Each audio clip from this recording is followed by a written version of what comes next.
Hello, wonderful Finance Oracle fans. I trust you're doing well today. Today is another beautiful day because I've come to give you information that will help you to achieve your migration dream. So if you're planning to migrate this year 2024, then this video is for you. If you also want to move to Canada, then this is just that opportunity you must be waiting for. You know, I've done some video about the rural and northern immigration pilot, and today I want to talk more on opportunities which falls within the rural and northern immigration pilot. Remember, there are about 13 communities that makes up this region, and if you want to move to Canada, the easiest means for you is through this region because they have a special channel for migration which is approved by the Canadian government, and they've got a lot of opportunities for you. They are currently seeking for people to come in number in thousands to work in this region because the population is very less and they want to increase the population. So the Canadian government have given them yet an opportunity to do so. So guys, if you want to move to Canada, then today you should be considering a community called the Mosjo community. And many other communities I'm going to show you in this video. At the moment, they are employing a lot of people, especially those who fall within truck driving, truck dispatcher, butcher, cooks. So this is not just about certificate. Also, if you are an aeronautic mechanic, like you repair aeroplane, there are a lot of opportunity within this community. So there are a whole lot of skills which I'm going to talk about in this video. So I would like you to stay tuned with me as we go through this together. I'm going to show you the employers, where to find the jobs, and how you can contact the employers one-on-one and have a discussion with them. I will also take you through the 9 processes, the 9 key processes you need to pass through to move to Mojo or any other community that falls within the rural and northern immigration pilot. So guys, be my guest and stay tuned with me as I take you through this series. So, guys, this is the website for the rural and northern immigration pilot for Mojo community in Saskatchewan. There are many other communities which are also participating in this program, about 13 community. In fact, if you want to move to Canada through rural and northern immigration pilot, then you should be considering this red zone. This red zone is actually the area being covered by this program. I'm actually trying to highlight it so that we can see. Yeah, this is it. So you have to move through this area if you want to move to Mojo through this program. Well, that's by the way. I don't think this is much of a problem. Yeah. So let me take you through everything you need to know about this program. So now, first thing you need to note, say welcome and thank you for your interest in coming to Mojo. Please review the information below and follow the step carefully. For general information on the pilot, please visit Immigration, Refugee and Citizenship Canada RNIP website. So you can click here to get total information about this program. So you can just read through all this to get all the information. You can see the participating communities, North Bay, Sudbury, Timmins, Sault Ste, Thunder Bay, Braddon, Altona, Mosjo, Clarisum, Venom, West Courtenay. So these are all the program, and I'm just going to talk on Mojo. The same thing I'm going to show Mojo will apply on all this, and you can come to this place to hit up the link for each of the community to find out what is happening in that community. So, but I won't be taking all of them because there's so many of them. So I'm just taking Mojo, and I'm going to talk on Mojo. That will also help you to replicate what I'm going to say. Yeah, so having done that, come back to the main website. The following people may apply to RNIP if they meet the RNIP federal eligibility criteria and Montreal community criteria. So you may want to hit up here to see the eligibility criteria for Montreal and for RNIP and also for Montreal by hitting up here. Okay, for Montreal you can see the eligibility criteria here. You can see the eligibility criteria for the applicant, for the employer, for major community criteria for applicants. This is it. So, but this is information for applicant and for employer. So these are the eligibility criteria. The community criteria points system below will assess eligibility for major RNIP. Please review the federal eligibility also.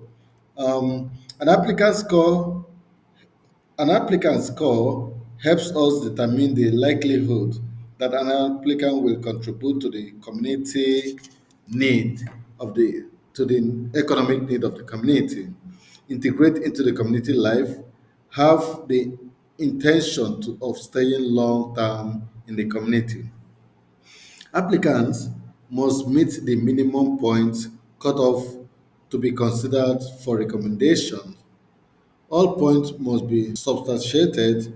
Fraud of misinterpretation will not be tolerated. Okay? Yeah, so you can see for the language, this is the maximum score you can get for language.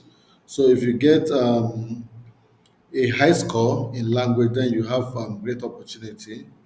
Then for education, you can also see the scores you have for education and the scores you have for work experience. If you have 5 years, you have up to 10 points. If you have 4 years, you have 8 points, 3 years, 6 points, 2 years, 4 points, and 2 years is the minimum. And if you have work experience in Canada, this is what it's also going to translate to. And I'm just going to rush through it. I would like you to pay attention, and later on you can come and take your time to study this website.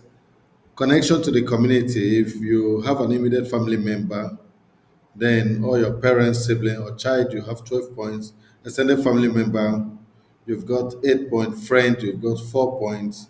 And if you have a reference letter from community organization, Mojo, then you have 6 points. So this is how you can. Then if you're within 30 to 49, you have 10 points. And if you are within 18 to 29, you have 6 points. Because they believe that the older you are moving there, then you are going to stay more. You're likely not to, you may not want to move. Then if you have a driver's license, then you have 6 points. And if you're a resident, you have 8 points. Okay. If you've got knowledge of community, you have 6 points. Like you visited Mojo previously, you have 6 points. And if you've got a spouse, if your spouse has demonstrated official language ability, then you can get 6 points. If she gets even up to four, CLB of four, which is quite easy. Then if your spouse have gotten a job within the community, you get 5 points. If she has a valid job offer, you have 3 points. And if she has at least 1560 hours of full-time on part-time work experience in the last 3 years in Montreal, you have 4 points. I mean, most people will not be getting this because probably you've not lived there or your spouse have not lived there. Yeah, spouse residence. If your spouse reside in Montreal, you get 6 points, and there is a bonus point. Um, PA has received a job. PA means primary applicant has received a job offer in one of the priority NOC group. You have 15 points. PA is proficient in both official language, English and French, and you have additional 8 points. Okay, and the minimum cutoff point is 27. So if you calculate this, you just say, let's go. Let's assume if I'm going to calculate this for myself. Um, Primary applicant has demonstrated official language. Of course, if I get eight, then I can get 10. Let's say I get seven, which is the minimum I can ever get. 8 points.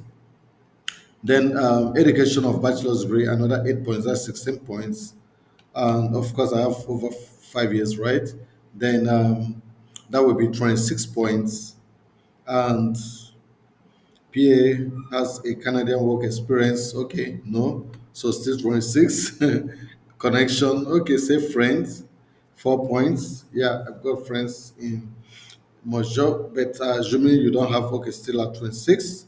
Then age, okay, within 30 and 49, then I get another 10 points. That makes it 36, which is far above it. Okay. Okay. If PA has driving is licensed to independently drive a vehicle either in Canada or their country of origin, okay, then you have 6 points. So I've got a license, so I get another 6 points. So it takes me to about 38 plus 6, that's 44, right? Uh-huh. Then resident, PA has a history of resident, no history. Knowledge of community, not visited. Spouse language, 6 points. That will make it 44 plus 6, 50 points. Okay. Okay, spouse has a job, no. Spouse also has a valid job offer, no. So, okay, without this still it's about 50 points, so you can imagine how much that is. Let me see if there's any other point we can get. Peer spouse reside in Montreal currently, no, or previously, no. PA has received a job offer. Let's say no. So already I'm eligible to apply because I've gotten 50 points and the minimum should be 27. So you can say that it is difficult for you not to be eligible to apply. So that means that Mojo is actually seeking for people to come to Mojo. Okay, I will just go off here and go back to the primary website. So we've dealt with this. So let's go down and see what next we need to do. You are currently a temporary resident, okay, employed and living in Montreal, you can apply. You do not live or work in Montreal, you can also do what? Apply. You are a recent graduate from a 2-year program in Saskatchewan Polytechnic in Montreal. Follow all the steps. So this is it. So for a new applicant, you are going to follow step 1 to step 9 and even the rest of the point. But 1 to 9 is the step itself. So number 1, let's look at it, how to apply. Find a job in Mojo, Saskatchewan, as defined by the ministerial instruction. The job must meet this criteria to qualify. So you can hit up this criteria. I want you to get all the important factors. I mean, all the important things that will help you. Okay. So you can actually hit up this place and you can go through this questionnaire. This questionnaire will lead you to understand all they need from you. So, but one of the things you need to at least minimum wage in Canada. Okay, and secondly, before they get you employed, they need to have done um, what is it called again? They need to have checked that there is no one labor market impact assessment. Yeah, LMIA. There must be an LMIA to have proved that no one within Canada wants to apply for the job. So once that is done, then the employer can actually advertise an employee. So if you meet the criteria, you have at least minimum wage, and it's a full-time paid job. It's not going to be part-time. Then you will be eligible to proceed with your application. So you may read more to get more details, which I may not have highlighted as I explained. I want to take this step by step so that you get every step and every process. Number 2, you need to undergo the employer screening process. This may include an interview with the employer, reference check, etc. So, this is one of the things the employer must interview you, and there should be a screening process. That is to demonstrate to Mojo that they didn't just make an arranged employment. So there is also a form for this, which will be filled during your interview section, and the employer may want to keep some more evidence. Okay, yeah. Receive a qualifying job offer from the employer on IRCC form IMM 598984. So the employer will fill up this form and give you a job offer, and you will also participate because it's like a contract. You also need to sign in some of the steps. So you must receive this document, and it's one of the documents that you use to apply for your permanent residency. Now, once you've done this, you complete the IRCC form IMM 5911 and RNIP candidate application form. You're going to complete these both together, okay? and you gather all requested documents include indicated on the Mojo RNIP document checklist, including the checklist, of course. You have to also submit it. Then number five, you need to submit this complicated application package to info@mojonip.ca. The program coordinator will assess your eligibility using the federal eligibility and community criteria point system, check the intake period schedule to ensure that you submit your application during a designated intake period time.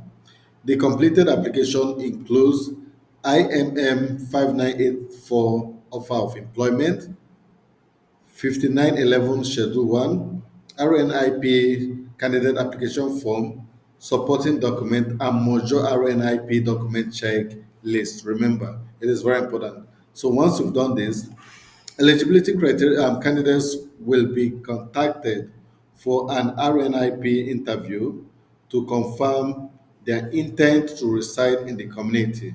They will have to check if you are actually going to reside in the community or you just want to get into Canada and just move to some other cities. Candidates deemed ineligible will be informed by the program coordinator. But if you're eligible, no problem, they will pursue your application. After the interview, the RNIP selected committee makes a final decision on your application. The committee meets on a monthly basis and make one of three decisions. Now, either they will approve your application or they will place your application on hold or they will decline your application. But if your application is on hold, it's going to be active for only 6 months. After 6 months, is either they approve your application or your application becomes invalid and you need to reapply again. Okay, so there may be some reason why they will place on hold when they are not too sure of the information you've given or when they think that they do not need people of that category again. Maybe the skill is filled or for some other reasons which we may not really know at this point. Yeah, the next thing you need to do is the next thing that will happen is that the program coordinator will notify you of the selected committee decision. Successful candidate will receive an RNIP community reference recommendation form IMM 0112. This form actually is valid for 6 months and is required for making a permanent residence application. This is the form that you are going to use to make your PR application. So at this point, I think you should be jumping. And number nine, which is the final step, from you, you need to submit your permanent residence application directly to our IRCC before your recommendation expires. Remember, it actually expires after 6 months. Okay, yeah. So you need to read the guide very carefully. At this point, you've done the job. Now, number 10, once you have submitted your PR application, you may be eligible to apply for a work permit. So, because the PR application may take some weeks or months, and your employer may not want to wait for this long. So, what you have to do at this point, you can apply for a work permit. So, whichever comes first, either the work permit comes first or your permanent residency comes first. So whichever comes first, you do what? You move and find yourself in Canada. So you and your family can actually begin your life in Montreal once you receive a temporary work permit or permanent residency. So guys, this is it. And this is all you need to know about how to move to the rural and not immigration pilot. But guys, this is currently about to open for the May intake. So for the May intake is going to open on 17th of May. So if you're applying to apply, so you should start hitting up the job application. So how do you find a job? You come to applicants, you can hit up here, then you can see job offers, priority occupation. This is for you to find out which occupations are on priority, the one that are highly considered. The occupation which are not on priority are still considered. So you can see any trade category designated by this SATCC, excluding cook, food and beverage person, and guest service representative. This was actually included just a few months ago, but I think they're filling it up. Subcategory 4220, paraprofessional occupation in legal, social communities, and education services, including social and community service workers, early childhood educators, and assistants, are all hot cake. Next is subcategory 731, general construction trade. Any construction trade, electrician, bricklayer, mason, whatever you call it, it is here. Okay? Then welders and all that. Now, the next one is truck dispatcher, home support workers, caregivers, and related occupation. Industrial butchers and meat cutters, poultry preparers, and related workers. Next one is construction trade helpers and laborers, other trade helpers and laborers, laborers in food and beverage processing. All these guys are highly needed. This is what we call priority occupation. You can also go back here and hit, oh, what is happening? Job offers. So from job offers, you're going to see looking for a work in Major, check out this website, and this website. So with this, you can find all the jobs you can think of. If you go to job bank, you will apply and get tired of applying. Okay, so these are where to apply for these jobs. Okay, you may also decide to register as an applicant. Um, this is like registering in the pool where you can submit your information in the pool and get contacted. Okay. Well, so guys, this is all I have for you about moving to Montreal or moving to Canada, any of the rural and northern immigration pilots. Like I told you, there are about 13 communities which are participating in this program. So, guys, I wish you the best of luck. I hope you will actually try it. And I wish you the best of luck. So don't forget to share this video. Don't forget to like it. Let me know where you're watching from and which skill you would like to apply for. So I wish you the best of luck, guys. See you in my next video. Cheers.